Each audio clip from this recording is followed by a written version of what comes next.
இலங்கை தமிழ் பெண் ஒருவர் 3 நாளைக்கு முன்னர் லண்டனில் இருந்து தன்னோடு முகநூலில் நண்பராகிய வெள்ளைக்கார வைத்தியர் ஒருவரினுடைய சூழ்ச்சி விலையில் அம்பிட்டு 8,16,000 ரூபாய் பணத்தை இழந்திருக்கின்றார்.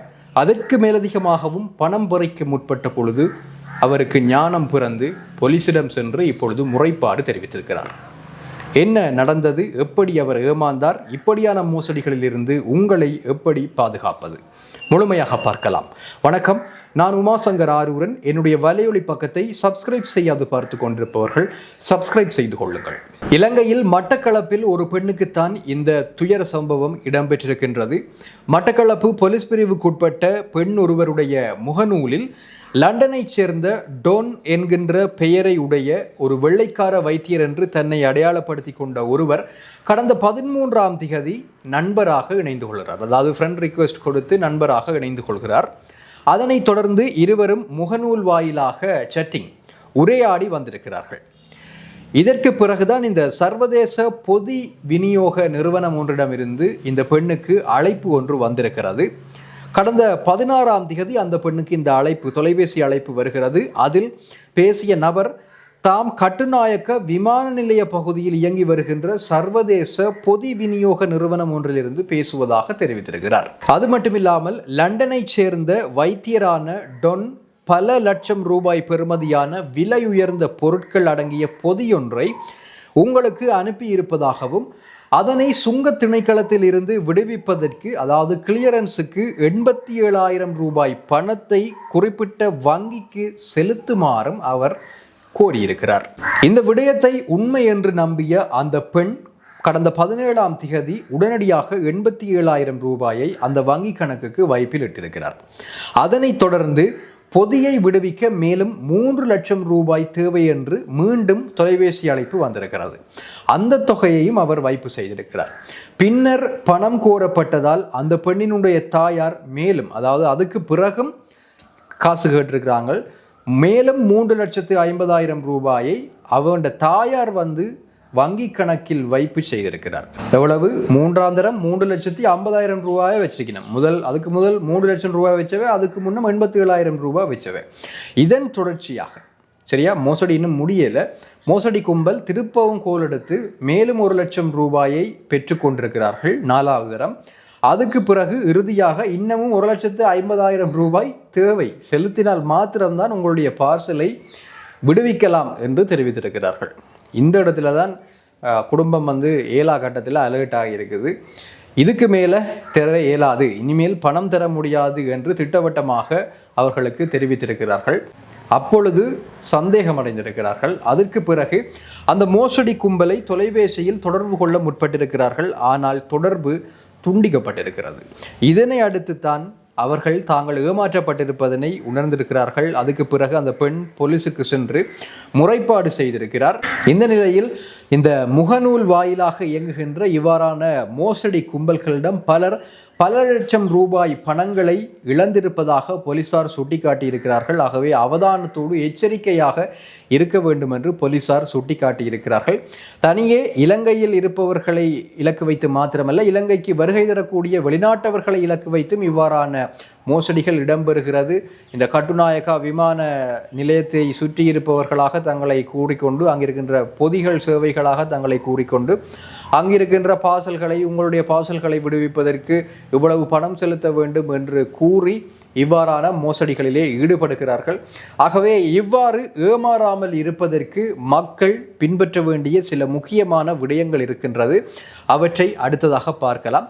முதலாவது செய்ய வேண்டிய விஷயம், இந்த முகநூல் அல்லது வேறு சமூக வலைத்தளங்கள் ஊடாக புதிதாக அறிமுகமாகின்றவர்களை உடனடியாக நீங்கள் நம்பக்கூடாது. எப்படி எல்லாத்தையும் 3 நாளில் நம்பி இப்படி காசுகளை அனுப்பினோம்ன்றது உண்மையாகவே டவுட்டாக இருக்குது. ஒரு சாதாரண நல்ல இன்டெலிஜென்ஸ் இருக்கிற ஒரு மனிதனுக்கு 3 நாளில் பழகின ஒரு ஆளுக்கு காசு அனுப்பணும் என்ற ஒரு எண்ணம் வராது. அப்படி அனுப்ப வேண்டிய ஒரு தேவை வந்தாலும் மிக பலதரப்பட்ட வழிகளில் உறுதிப்படுத்தித்தான் அந்த பணத்தை அனுப்பக்கூடிய ஒரு ஆளாக இருப்பினும். ஆகவே எப்படி ஒரு முகநூல் அல்லது வேறு சமூக வலைத்தளங்களூடாக அறிமுகமானவர்களுக்கு உடனடியாக பணம் அனுப்புகிறீர்கள் என்பதுதான் தெரியவில்லை. ஆகவே மிக அவதானமாக இருந்து கொள்ளுங்கள்.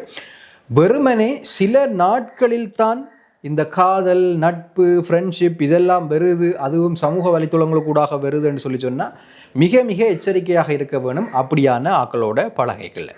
அடுத்தது, வெளிநாட்டில் இருந்து பரிசு பார்சல் அனுப்பியதாக கூறினால் நிச்சயமாக நீங்கள் சந்தேகிக்கத்தான் வேண்டும். 100% அது ஸ்கேமாக இருப்பதற்கான வாய்ப்பு தான் இருக்கின்றது.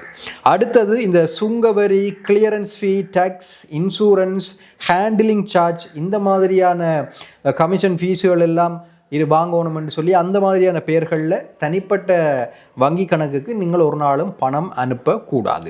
அடுத்தது, அரசு துறைகள் அல்லது சர்வதேச நிறுவனங்கள் பெரும்பாலும் வாட்ஸ்அப்பிலேயோ அல்லது கோல்லையோ அல்லது மெசேஜ்லேயோ வந்து உங்களை தொடர்பு கொள்ளாது. அவை ப்ரொஃபஷனலாக லெட்டர்ஸ், இமெயில்ஸ் இந்த மாதிரியான விஷயங்களில் தான் உங்களை ஹேண்டில் பண்ணுவினோம். அங்கே கூட நீங்கள் 2-3 இடத்துல வெரிஃபை பண்ணணும். அந்த ஆஃபீஸுக்கு போக வேண்டியிருக்கும், ஆஃபீஸில் இருக்கிற அதிகாரிகளோட கலந்துரையாடி வெரிஃபை பண்ணி தான் நீங்கள் அடுத்த கட்ட நடவடிக்கைகள் செய்ய வேண்டியிருக்கும். இவ்வாறான அரசு நிறுவனங்கள் அல்லது தனியார் நிறுவனங்கள் உங்களை தொடர்பு கொள்ளைகளை வெறுமனே ஃபோன் கோல்களையும் வாட்ஸ்அப் கோல்களையும் வச்சுக்கொண்டு இந்த மாதிரியான பணம் கேட்புகளுக்கு நீங்கள் பணம் வழங்கக்கூடாது.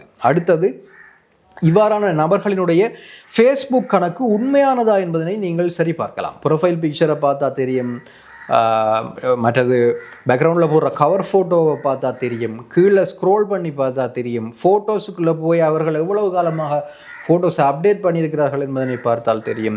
அதே மாதிரி முக்கியமாக இப்போ கூகுள் ரிவர்ஸ் இமேஜ் சர்ச் என்ற ஒரு வசதி இருக்குது. அதில் போட்டு அந்த படத்தை சர்ச் பண்ணிங்கன்னு சொன்னால் அது உண்மையாகவே அவற்ற படமா அல்லது வேறு ஆக்களின் படமா, வேறு ஆக்களின் படத்தை எடுத்து பயன்படுத்தினமான்றதையெல்லாம் கண்டுபிடிக்கலாம். ஏன்னா இப்போ நிறைய ஃபேக் ஐடிஸ் வேறு ஆக்களின் முகங்களை போட்டு தான் இப்படியான மோசடியில் ஈடுபடுறாங்க. ஆகவே இந்த டெக்னாலஜியை முடிஞ்ச வரைக்கும் பயன்படுத்தி கண்டுபிடிக்க வேணும் இப்படியான ஆக்கள் உண்மையான ஆக்களா இல்லையாண்டது. அடுத்தது, இப்படியான பெருந்தொகை பணங்கள் கோரப்படுகின்ற பொழுது குடும்பத்தவர்கள் மற்றது நண்பர்களோட கட்டாயம் கலந்தாலோசனை செய்யணும். அப்போ தான் உங்களுக்கு ஒரு நாலேஜ் அல்லது ஒரு அவேர்னஸை அவைல் சில நேரம் உங்களுக்கு கொடுக்கக்கூடியதாக இருக்கும். ஆகவே பெரிய தொகைகளை அவர்களோடு, குடும்பத்தவர்களோடு, நண்பர்களோடு கலந்தாலோசனை செய்யாமல் அனுப்பவே கூடாது. அடுத்த விடயம், இந்த வங்கி கணக்கு விவரங்கள், ஓடிபி, கடவுச்சொல், பாஸ்வேர்ட் இது மாதிரியான விஷயங்களை நீங்கள் எந்த காரணம் கொண்டும் இப்படி முகநூலில் பழகிறார்களுக்கு சொல்லவே கூடாது. சந்தேகம் ஏற்படுமாக இருந்தால், இந்த பெண்ணுக்கு கடைசியில் தான் சந்தேகம் வந்தது, ஒருவேளை உங்களுக்கு வேலைக்கே சந்தேகம் ஏற்படுமாக இருந்தால் உடனடியாக பணம் அனுப்புவதை நிறுத்தி வங்கிக்கும் போலீஸுக்கும் நீங்கள் உடனடியாக அறிவிக்க வேண்டும். என்றால் இழந்த பணத்தை ஓரளவு, அதில் கொஞ்சம் குறிப்பிட்ட அளவு பணத்தையாவது மீட்கக்கூடிய ஒரு சந்தர்ப்பம் அங்கு இருக்கும். நீங்கள் சந்தேகம் ஏற்பட்ட உடனடியாக நீங்கள் போலீஸ், வங்கி ஆகியவற்றுக்கு முறையாக அறிவிக்க வேண்டும்.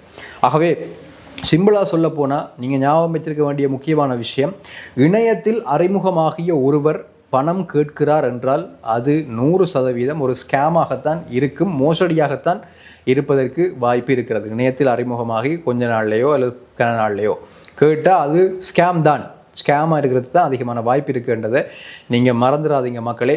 தேவைப்படுபவர்களுக்கு இந்த காணொளியை அனுப்புங்கள். விழிப்புணர்வு காணொளியாக இது இருக்கும் என்று நம்புகின்றேன். உங்களுடைய கருத்துக்களை பதிவு செய்யுங்கள். மற்றும் ஒரு காணொளியில் சந்திக்கலாம்.